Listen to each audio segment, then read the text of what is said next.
पानीपत के एसपी राहुल शर्मा ने आमजन से अपील की है कि फॉग और स्मोक के मौसम में बाइक, कार व अन्य 4 व्हीलर वाहनों पर रिफ्लेक्टर टेप लगाकर चलें। सुनिए क्या कह रहे हैं राहुल शर्मा। मेरी इस फॉग की सीज़न में, क्योंकि हमारे यहाँ काफ़ी ज़्यादा धुंध और स्मोक जो पिछले कई दिनों से सभी देख रहे हैं, इसमें पानीपत वासियों से और बाकी लोगों से भी अपील है कि अपने व्हीकल्स पे रिफ्लेक्टिव टेप्स लगवाएं और स्पीड लिमिट कंट्रोल में रखें। एनजीटी के आदेश आने के बाद हमें जो हैवी व्हीकल्स हैं, जो ट्रक्स वगैरह हैं, उनको दिल्ली जाने के बंद करने के आदेश आए हुए हैं। तो उसके बाद से हम उन ट्रक्स को रोहतक बाईपास पे और हल्दाना बॉर्डर पे रुकवा कर उनको डाइवर्ट कर रहे हैं। तो उससे कारण थोड़ा जाम की स्थिति भी बनी रहती है। तो ऐसी टाइम हमारी पूरी कोशिश है कि ट्रैफिक स्मूथ चले, लेकिन पब्लिक से भी अपील है कि हमारे साथ कोऑपरेट करें। और कहीं पर भी कोई व्हीकल ख़राब हो जाता है या कहीं व्हीकल लवारिश खड़ा मिलता है तो उसकी तुरंत 100 नंबर पे या पुलिस की जो भी आसपास गाड़ी या पुलिसकर्मी तैनात हों उनको इन्फॉर्मेशन दें। अगर हम इस सीज़न में किसी की भी जान बचाने की हमारी छोटी सी कोशिश किसी की जान बचा सकती है तो वो वाकई में एक देश सेवा भी होगी और एक समाज सेवा भी होगी। तो इसी संबंध में मेरी सभी पानीपत वासियों से और बाकी लोगों से अपील है।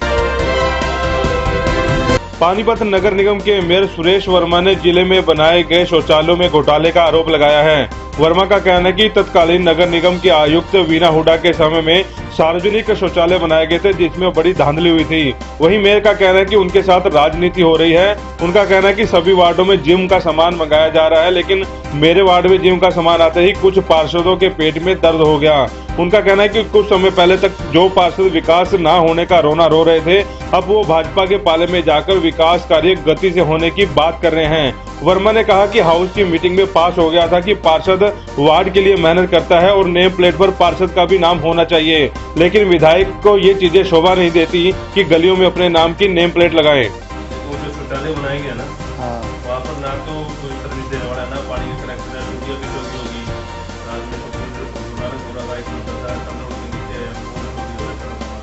जो शौचालय बनाए गए थे इससे पहले कमिश्नर थी वीना हुड्डा जी, उसके समय ये बने थे, उसमें पैसा लगा था, उसमें धांधली हुई है। इससे पहला ऐसा अब एक कोई ऐसा नहीं है। हमारे डीसी साहब भी सख्त इस चीज़ पर, कमिश्नर भी सख्त है। भ्रष्टाचार के दोनों खिलाफ ये दोनों अफसर तो लिखे सरकार को लिखना, मेरा काम तो सरकार को लिखना है। सरकार को मैंने चिट्ठी लिख दी थी, 10 में लिख कर भेज दिया, पार्षद दिया मैं तब उनके लिख कर भेज दी, जाँच कर लूँगा। आज तक तो जाँच होगी 24 पार्षद हम। मैं तो सब तरह की बात कहता हूँ, अपने वार्डा में विकास काम करवाओ, विकास करवाओ, काम करवाओ। जनप्रतिनिधि बना रखे, जनता ने तुमने वोट दे रखी है, मेहनत कर रखी लोगों ने लिए, और तुम काम नहीं करवाओगे, राजनीति करते रहो, क्या है? सारे 7 महीने बाकी रह गए। तो एक जिम का मुद्दा उठा दिया था, जिम का मुद्दा, जिम और वार्डा में जिम रख दिए तो मैंने कसूर कर दिया कि वार्ड 7 में रखवा लिए थे। जिम का सामान रखा वहाँ, जिम नहीं है, जिम नहीं है। जिम देख लो, चेक कर लो सामान ना, चोरी जाए तो नहीं कर रखी ना, भी चोरी कर जो सामान ले आकर रख दिया, लिखा नहीं है, फिर है चोरी। जो सामान रहा सारी दुनिया ने पता, पूरे वार्ड ने पता, सारे शहर ने पता, जिम का सामान रखा है यहाँ, तो उसमें चोरी की चीज़ भी होगी। उस पर राजनीति करते। 1-2 आदमी से है, उनका पेट में दर्द हो गया, भी जिम का सामान वार्ड 7 में रख दिया, हमारे वार्ड में रखा, बस ये प्रबंध रचा, कुछ नहीं था। हमारे पास साथ 1-2 ऐसे जिसको दर्द हो गया, भाई मेरे वार्ड में रखा गया, वहाँ रखा गया। आपके सामने है, आज तय 2 महीने पहले इनू का था भी 3 साल में कोई विकास कार्य नहीं हुआ। जय कुमार बिंदल की बात सारी मीडिया ने पता, पूरे पानीपत ने पता, इन्हें धरने दिए। राम रतन अग्रवाल भी ये बात करे, कोई विकास कार्य नहीं। कल ये मीडिया के सामने करे पूरा विकास हो रहा है, मेरे वार्ड में पूरा विकास हो गया। जिस दिन से मैं मेयर बना हूँ, कोई वार्ड देख लो जिस दिन 10-10, 15-15 का काम ना हो रहा। मैं अपने टाइम की बात कर रहा हूँ। ये हाउस के अंदर ये मुद्दा पास कराया था, भाई जो भी कार्य नगर निगम द्वारा करवाया जाएगा वार्ड में, उसमें पार्षद को बुलाया जाएगा, पार्षद का ही बोर्ड लगेगा। लेकिन यहाँ गंदी राजनीति होने के कारण से उन पार्षद को पूछा नहीं जा रहा, पार्षद को पीछे रख देते, राजनीति आगे आ जाती है।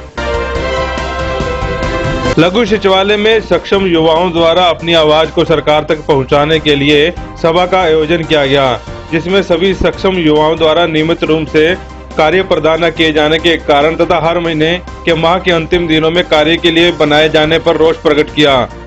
इसमें सभी सक्षम युवाओं ने अपनी मांगों को लेकर लिखित रूप में एडीसी को ज्ञापन भी सौंपा। काम के सिलसिले में बैठे हुए हैं सर, क्योंकि 2017 के अंदर अभी नवंबर चल रहा है, 11 महीने हो चुके हैं। 11 महीने के अंतर्गत हमें सिर्फ 5 महीने ही काम मिला है, तो क्या 5 महीने काम मिलने से हमारा काम चल जाएगा? और ऊपर से टाइम पे सैलरी नहीं आती है। और ये सबसे मेन प्रॉब्लम ये है कि ये जो भी काम हमें देते हैं तो महीने के एंड में देते हैं, जिसकी वजह से हमारी अटेंडेंस लेट जाती है और हमें सैलरी टाइम पे नहीं मिल पाती है। हम ये चाहते हैं कि हमें काम भी मिले, कम से कम 1 साल के अंदर हमें 8-9 महीने काम मिले रेगुलर, और रेगुलर डिपार्टमेंट में मिले, और हमारे जो हमें काम मिले वो स्टार्टिंग में मिले मंथ के, ना कि एंड में। हमें प्रॉब्लम आती है उन चीज़ों से, बहुत ज़्यादा प्रॉब्लम फेस करनी पड़ती है हमें। हम सब यहाँ पे आज एडीसी सर को हमें काम ना मिलने की वजह से अपना रोष प्रकट कर रहे हैं, और इसी के लिए हम यहाँ सब इकट्ठा हुए ताकि हम एडीसी सर को अपना ज्ञापन दे सके और हमें वर्क मिल सके। Doctor MK school Model Town में प्रतियोगिता के दूसरे दिन आज रंगोली प्रतियोगिता करवाई गई, जिसमें करीब 16 स्कूल के बच्चों ने भाग लिया।